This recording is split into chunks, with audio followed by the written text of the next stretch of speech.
Hello बच्चों, आज हम लोग सॉल्यूशन के नए टॉपिक को स्टार्ट करेंगे और वो नया टॉपिक क्या होगा उस पर आपको डिस्कस करना है और हम लोगों को भी डिस्कस करना है कि नया टॉपिक क्या होगा। नया टॉपिक होगा वाष्प दाब यानी वेपर प्रेशर। वेपर प्रेशर, वाष्प दाब, वेपर प्रेशर, वाष्प दाब। अब हम लोगों को समझना है कि ये वाष्प दाब है क्या, वेपर प्रेशर है क्या। सबसे पहले हम लोग चलते हैं इसके बारे में स्टडी करते हैं कि वाष्प दाब है क्या।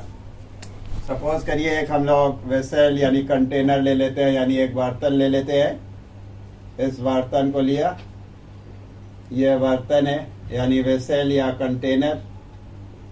इस वेसल में हम लोग कोई लिक्विड ले लेते हैं। सपोज करिए ये लिक्विड है और ये लिक्विड के मॉलिक्यूल है यानी लिक्विड के अणु। ये तमाम अणु हैं लिक्विड के। इस तरह से ये लिक्विड के अणु जो होंगे, जो अपर सरफेस के होंगे यानी ऊपरी सतह के जो लिक्विड के अणु होंगे, उस पर एक ही तरफ फोर्स ऑफ अट्रैक्शन काम कर रहा होगा, यानी आकर्षण बल एक ही तरफ कार्य कर रहा होगा। लेकिन जो नीचे की तरफ होंगे उन मॉलिक्यूल पर चारों तरफ से फोर्स ऑफ अट्रैक्शन काम कर रहा होगा। पड़ोस के मॉलिक्यूल भी इसे अट्रैक्ट कर रहे होंगे, दाहिनी तरफ, बाईं तरफ, ऊपर, नीचे सभी मॉलिक्यूल अट्रैक्ट कर रहे होंगे। तो यहाँ पर फोर्स ऑफ अट्रैक्शन जो होगा चारों तरफ से होगा। All round force of attraction यानी चारों तरफ से आकर्षण बल, चारों तरफ से आकर्षण बल, all round force of attraction, all round force of attraction.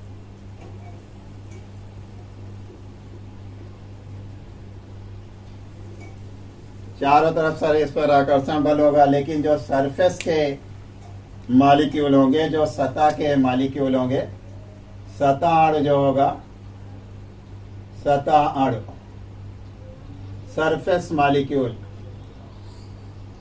Surface molecule, ये सरफेस मॉलिक्यूल जो होंगे इस पर चारों तरफ से नहीं फोर्स ऑफ अट्रैक्शन होगा, ऊपर की तरफ से कोई फोर्स ऑफ अट्रैक्शन नहीं होगा। ये नीचे की तरफ से तो आकर्षण बल होगा, लेकिन ऊपर की तरफ से कोई भी आकर्षण बल नहीं होगा। यहाँ पर कोई भी आकर्षण बल नहीं है। इसकी वजह से जब ऊपर की तरफ, नीचे की तरफ तो आकर्षण बल है, लेकिन ऊपर की तरफ कोई आकर्षण बल नहीं। अब हम लोग देखेंगे क्या होगा कि इस मॉलिक्यूल पर दो चीजें होंगी। जो सतह के अणु होंगे उन पर दो इम्पोर्टेंट कैरेक्टर्स होंगे, दो इम्पोर्टेंट पॉइंट्स होंगे। वो पॉइंट्स क्या होंगे? एक तो लेसर फोर्स ऑफ अट्रैक्शन होगा, lesser force of attraction, force of attraction, force of attraction, lesser force of attraction. ये लेसर फोर्स ऑफ अट्रैक्शन होगा। जब लेसर फोर्स ऑफ अट्रैक्शन होगा तो यहां पर देखेंगे यानी कम आकर्षण बल इस पर होगा, कम आकर्षण बल,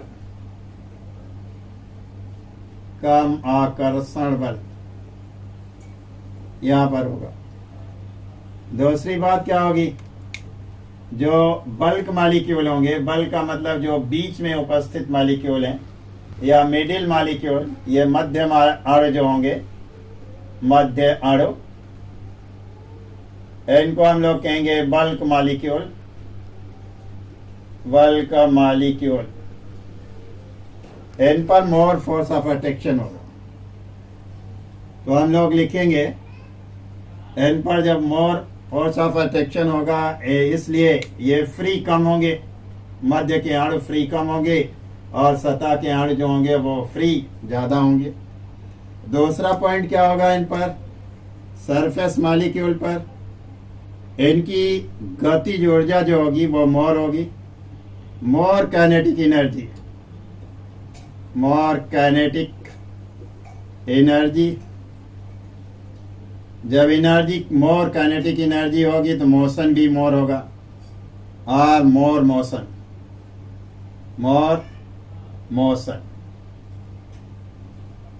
इनके अंदर जब मोशन मोर होगा तो ये मध्य अणुओं से सतह के अणु तेजी के साथ ऊपर की तरफ जाएंगे।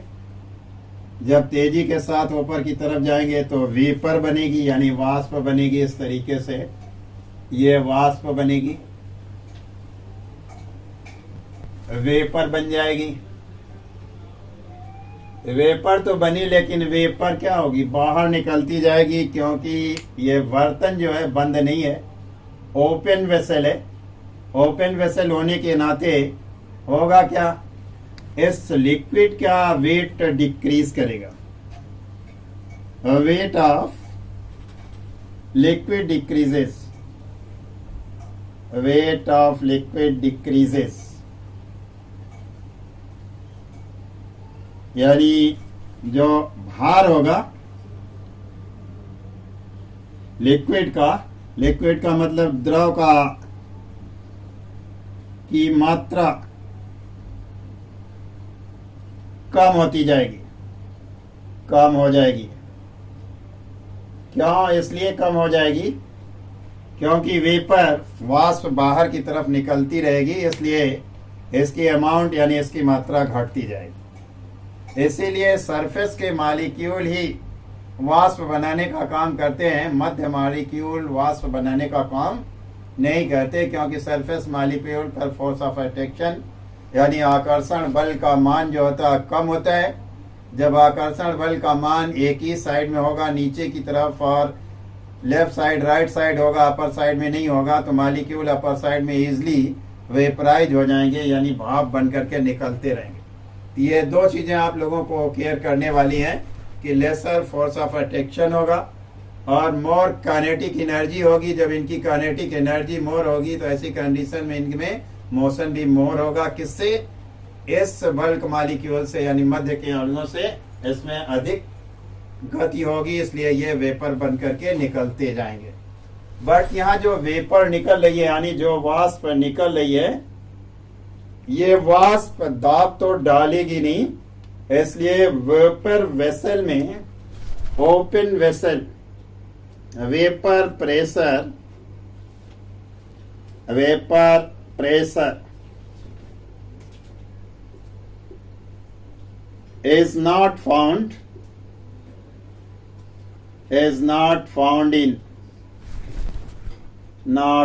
in open vessel,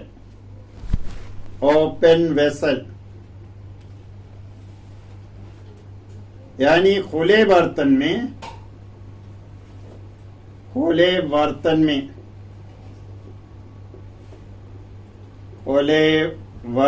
में वाष्प दाब की गणना नहीं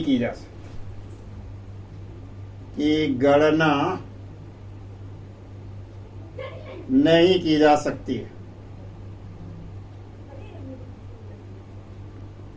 यानी जब भी होगा, ये वेपर प्रेशर को हम लोग कैलकुलेट किस में करेंगे, इसकी गणना किस में करेंगे, क्लोज्ड वेसल में करेंगे। जब वेपर वेसल, ओपन वेसल में ये पॉसिबल नहीं है, तो क्लोज्ड वेसल में हम लोग स्टडी करेंगे। अब आते देखते हैं क्लोज्ड वेसल में क्या होगा, जरा वहां भी स्टडी कर लेते हैं हम लोग। सपोज करिए, मान लीजिए कि एक वेसल है, यानी एक बर्तन है, एक कंटेनर है। वो कंटेनर जो है वो क्लोज्ड कंटेनर है, यानी बंद बर्तन है। सपोज करिए ये बंद बर्तन है, क्लोज्ड वेसल, बंद बर्तन, इसको हम लोग कहेंगे क्लोज्ड वेसल।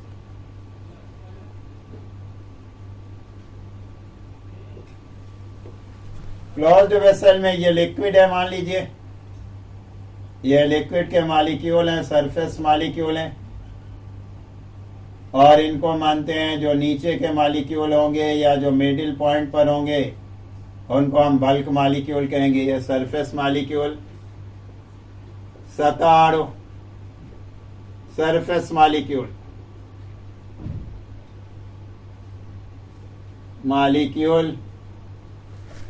और इसको हम लोग मध्य मॉलिक्यूल, मध्य या वल्क मॉलिक्यूल कहेंगे, वल्क मॉलिक्यूल। अब यहां हम लोग देखते हैं कि वल्क मॉलिक्यूल, सपोज करिए ये सारे मॉलिक्यूल लिक्विड के प्रेजेंट है। अब ये जब वेपराइज करेंगे तो सरफेस से ही वेपराइज करेंगे, और वेपर इसकी सपोज करिए, इसको हम लोगों ने हीट किया तो ये वेपर निकली, ये वेपर होगी, wasp. This is the vapour, यानी एवेपोरेशन जब होगा तभी, यानी वाष्पन जब होगा तभी वाष्प बनेगी। अब ये वाष्प बाहर नहीं जा रही है, यानी ये वेपर वेसल बंद होने की वजह से, क्लोज्ड होने की वजह से बाहर नहीं जाएगी।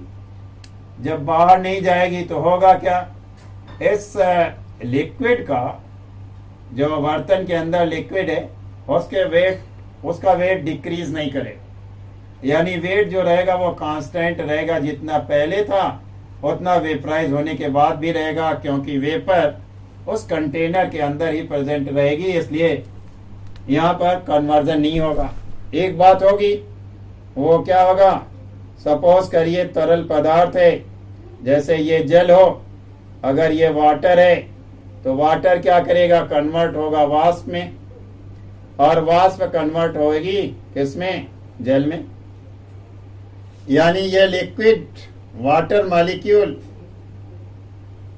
मॉलिक्यूल यानी ये लिक्विड कन्वर्ट होगा किसमें, वेपर में, और वेपर कन्वर्ट होगी लिक्विड में। जब जितना जल वाष्प में बदले और उतनी ही वाष्प फिर जल में बदल जाए तो उसको हम लोग कहते हैं इक्विलिब्रियम अवस्था, equilibrium stage, equilibrium stage, equilibrium stage यानी साम्यावस्था।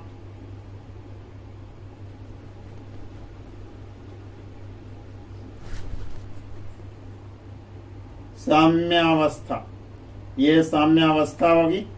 साम्यावस्था पर जल से भाप बनना या वाष्प बनना, वाष्प पे जल का बनना जो होगा इक्वल होगा, जिसकी वजह से इस पे कंडीशन क्या होगी, इसका वेपर प्रेशर डिक्रीज। तो ये वेपर प्रेशर तो इंक्रीज करेगा, लेकिन जो अमाउंट ऑफ वाटर होगी, लिक्विड जो होगी, वो डिक्रीज नहीं रहेगी, वो कांस्टेंट रहेगी, बनी रहेगी। तो अब हम लोग लिख क्या सकते हैं, at equilibrium, at equilibrium, equilibrium the pressure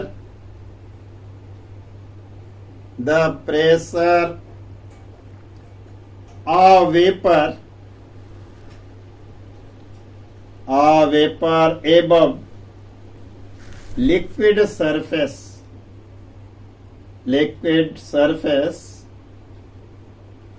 is called as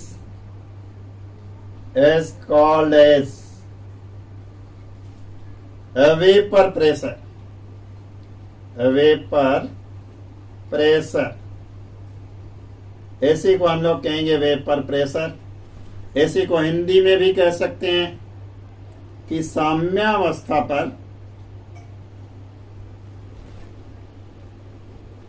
या साम्यावस्था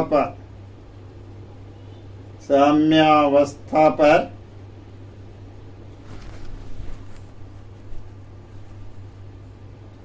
किसी तरल की सतह पर, किसी तरल की सतह पर उसके वाष्प के दाब को वाष्प के दाब को वाष्प दाब कहते हैं, वाष्प दाब कहते हैं। ऐसा हम लोग कह सकते हैं कि in equilibrium condition the pressure of vapour above liquid surface is called as vapour pressure. तो अब आप लोगों का क्लियर हो गया कि वेपर प्रेशर जो होगा वो हमेशा क्लोज्ड वेसल में होगा। थस हम लोग एक इंपॉर्टेंट पॉइंट लिख लेते हैं यहां पर कि वेपर प्रेशर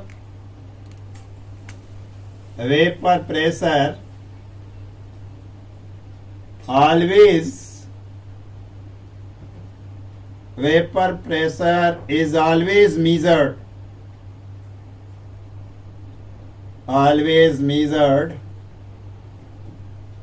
in closed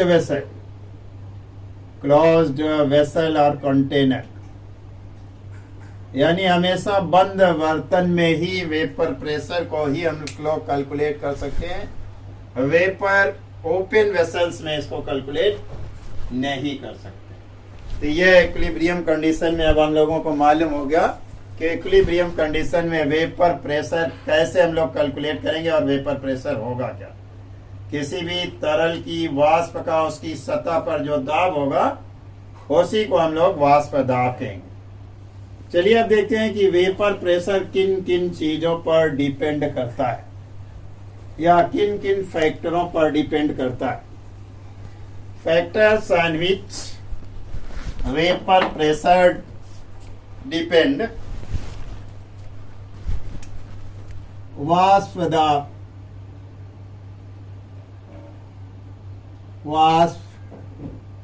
दाब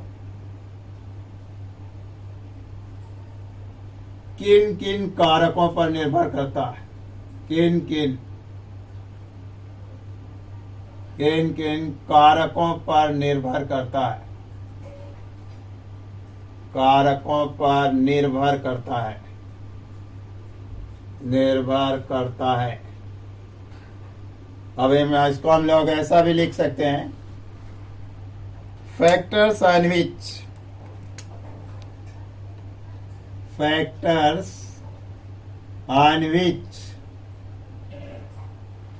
vapor pressure, V for vapor, P for pressure, vapor pressure depends। इसको हम लोग देखते हैं कौन कौन से फैक्टर हैं जिन पर वेपर प्रेशर डिपेंड करेगा। तो देखिए कौन कौन से फैक्टर ये बताते हैं। जो कंटेनर होता है यानी जो वेसल्स होगा, जो बर्तन होगा, बर्तन के शेप और साइज पर वाष्प दाब डिपेंड नहीं करेगा, क्योंकि अगर बर्तन का शेप बड़ा होगा और साइज बड़ी होगी तो उससे वेपराइजेशन भी उतना ज्यादा होगा। जब वेपराइजेशन ज्यादा होगा तो सरफेस एरिया मोर होने की वजह से, ज्यादा होने की वजह से वेपर प्रेशर भी मोर ना होकर के एक कांस्टेंट ही रहेगा। अगर वेसल्स की साइज जो है छोटी हो तो वेपराइजेशन कम होगा, जब कम वेपराइजेशन होगा तो वेपर प्रेशर फिर भी वही होगा, उस वेपर प्रेशर में कोई डिफरेंस नहीं आएगा।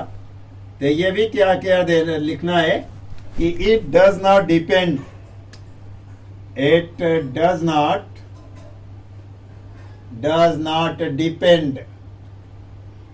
Depend on shape and size of container, shape or size of container,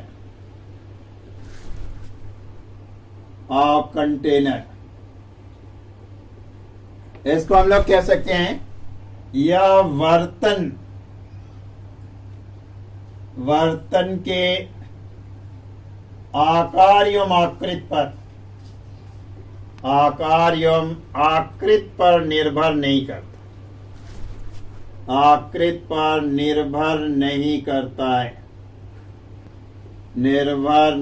करता है। ये एक पॉइंट हो गया, इसको क्लियर करिएगा। दूसरा पॉइंट देखिए क्या है कि It depends on the nature of. It depends on the nature of solvent and substance कह दें, पदार्थ की प्रकृति पर निर्भर करता है. It depends upon nature of substances.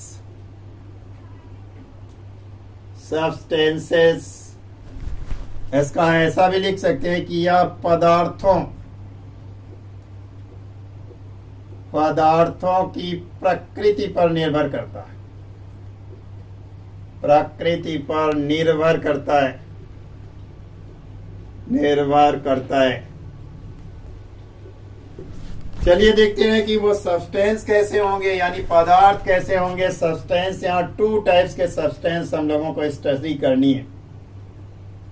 वो सब्सटेंस से देखो किस टाइप के होंगे.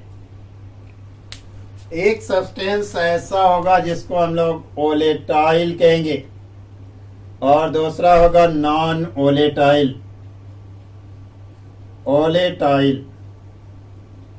और ये नेक्स्ट होगा नॉन ओलेटाइल. नॉन ओलेटाइल का मतलब क्या हुआ और ओलेटाइल का मतलब क्या हुआ. यानी ऐसा पदार्थ जो वाष्पशील हो, ओलेटाइल को कहेंगे वाष्पशील, और नॉन वोलेटाइल को हम लोग कहेंगे अवाष्पशील. जो भाप में ना बदले वो अवाष्पशील है, और जो भाप में बदल जाए वो वाष्पशील है. इसलिए सब्सटेंस 2 टाइप के, वोलेटाइल और नॉन वोलेटाइल.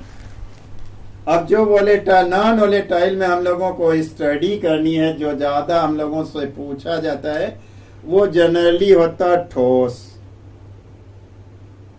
यानी सॉलिड जो होता है वो नॉन वोलेटाइल होता है. जल्दी सॉलिड जो होता है वेपर में कन्वर्ट नहीं होता. और आप लोगों के कोर्स में या 12th के कोर्स में जो मोस्टली हम लोगों से न्यूमेरिकल भी पूछा जाता है और क्वेश्चन भी एग्जाम में राइज होता है, वो 3 पर ज्यादा होता है. वो एक तो होता है यूरिया पर,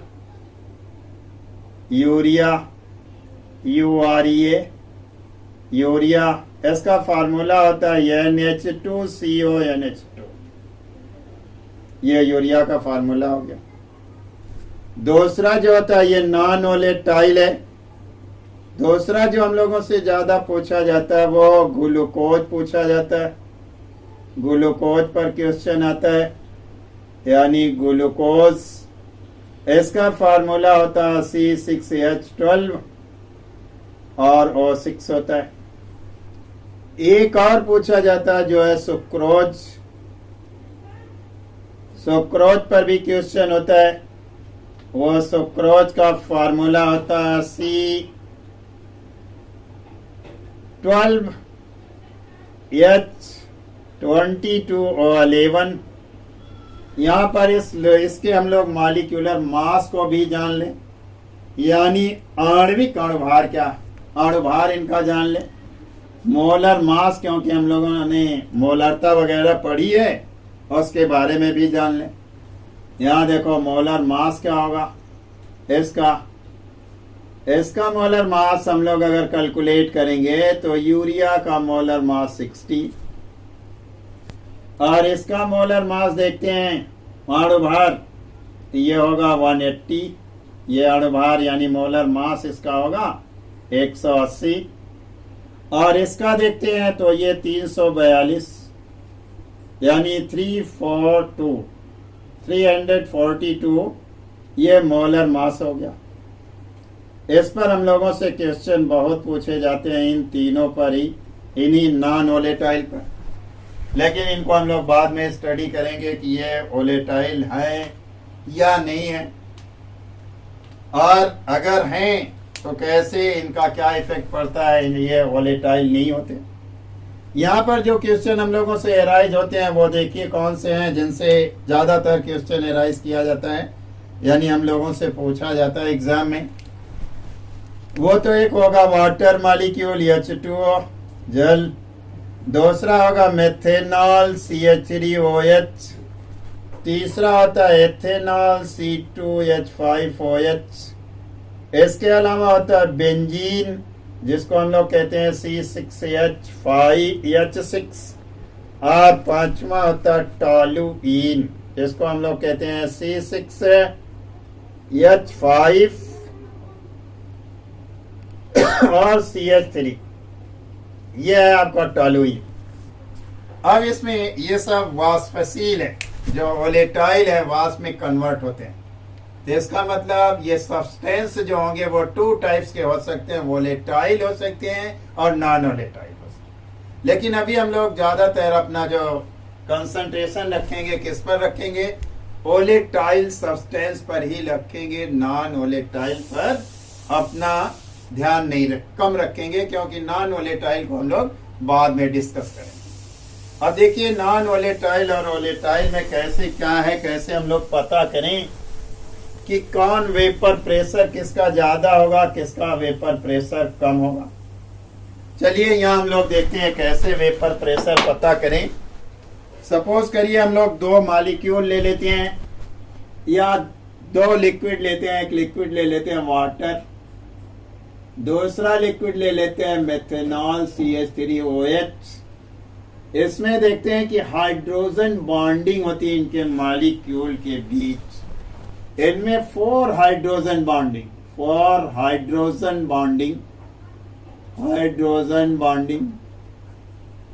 इनमें 4 हाइड्रोजन बॉन्डिंग होगी। लेकिन इनमें 4 हाइड्रोजन बॉन्डिंग नहीं होती, इसमें लेस हाइड्रोजन बॉन्डिंग होगी। किससे? वाटर मॉलिक्यूल से इसमें लेस हाइड्रोजन बॉन्डिंग होगी। 1 हाइड्रोजन बॉन्डिंग 2 मॉलिक्यूल के बिटवीन होगी। अगर 1 हाइड्रोजन बॉन्डिंग है और इसमें मोर हाइड्रोजन बॉन्डिंग है तो इनके मॉलिक्यूल आपस में कंपैक्टली बंधे होंगे और ये मॉलिक्यूल कंपैक्टली नहीं बंधे होंगे। उसी हीट पर दोनों मॉलिक्यूल होंगे क्या, इसका वेपराइजेशन मोर होगा, इसका वेपराइजेशन लेस होगा। क्यों? क्योंकि इसमें आकर्षण बल ज्यादा होगा, फोर्स ऑफ अट्रैक्शन मोर होगा 4 हाइड्रोजन बॉन्डिंग की वजह से, और इसमें फोर्स ऑफ अट्रैक्शन लेस होगा क्योंकि यहाँ हाइड्रोजन बॉन्डिंग लेस कम है, इसलिए यहाँ पर फोर्स ऑफ अट्रैक्शन लेस होगा। इसलिए इसका वेपर प्रेशर जो होगा इसके वेपर प्रेशर से मोर होगा। यहाँ force of attraction more force of attraction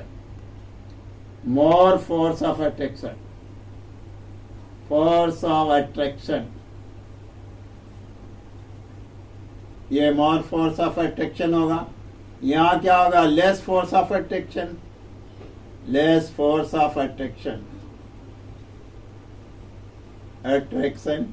यहाँ लेस फोर्स ऑफ अट्रैक्शन होगा। जब लेस फोर्स ऑफ अट्रैक्शन होगा तो इसका वेपराइजेशन मोर होगा और इसका वेपराइजेशन क्या होगा? लेस होगा। अब हम लोग वेपराइजेशन को यानी वेपर प्रेशर को कैसे रिप्रेजेंट करते हैं वो भी देखते हैं। हम लोग वेपर प्रेशर को, अगर कोई प्योर लिक्विड है तो प्योर लिक्विड वेपर प्रेशर, शुद्ध तरल वाष्प दाब, तरल का वाष्प दाब से रिप्रेजेंट किया जाता है P0 से। P0 का मतलब शुद्ध के अलावा और कोई दूसरा नहीं, एक लिक्विड के अलावा कोई दूसरा लिक्विड ना हो, इसलिए हम लोग इसे P0 से रिप्रेजेंट करते हैं। अगर वाटर का है तो सपोज करिए P0 ऑफ वाटर, W लिख देते हैं, वाटर हो गया। मेथेनॉल का है तो M भी लिख सकते हैं कि P0 ऑफ M यानी मेथेनॉल का, शुद्ध मेथेनॉल का वेपर प्रेशर क्या होगा। अब हम लोग हाइड्रोजन बॉन्डिंग के बेसिस पर ये कह सकते हैं कि जिसमें हाइड्रोजन बॉन्ड मोर होगा उसका वेपराइजेशन लेस होगा, और जिसमें हाइड्रोजन बॉन्ड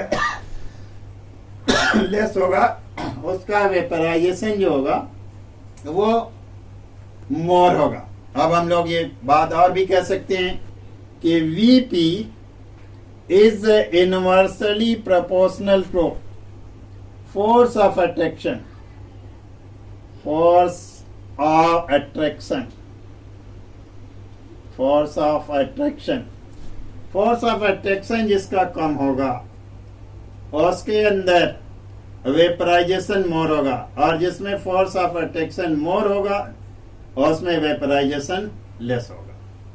यानी अब ये डिपेंड करेगा कि hydrogen bond, number of hydrogen bond जितने ज्यादा होंगे उतना फोर्स ऑफ अट्रैक्शन मोर होगा और वेपराइजेशन लेस होगा, और इसमें हाइड्रोजन बॉन्ड कम होंगे उसमें फोर्स ऑफ अट्रैक्शन जो होगा वो लेस होगा, और ऐसी कंडीशन में वेपर प्रेशर मोर हो जाएगी।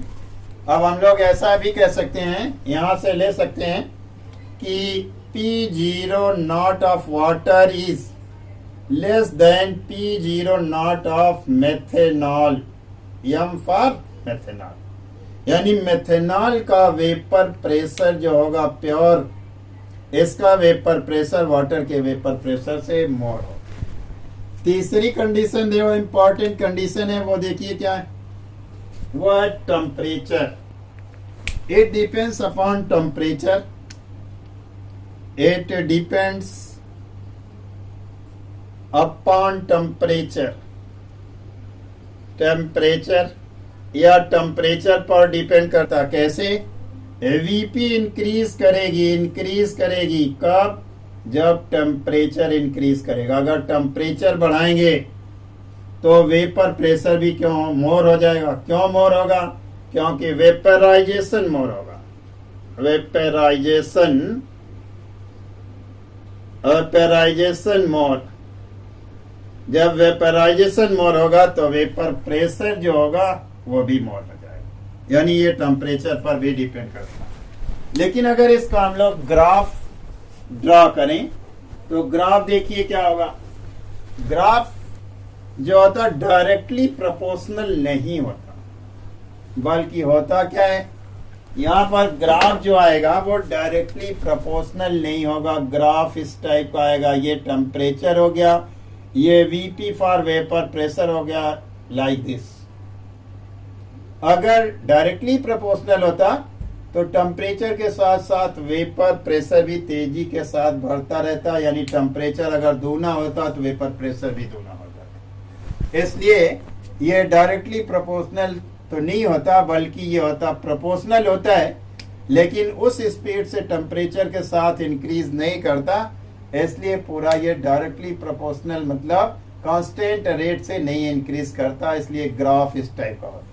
बस आज का लेक्चर, जो भी डाउट आप लोगों के पास हो, एनी डाउट कुछ भी हो, तो उस डाउट को कमेंट के थ्रू हमारे पास सेंड करें, उसका सोल्यूशन आप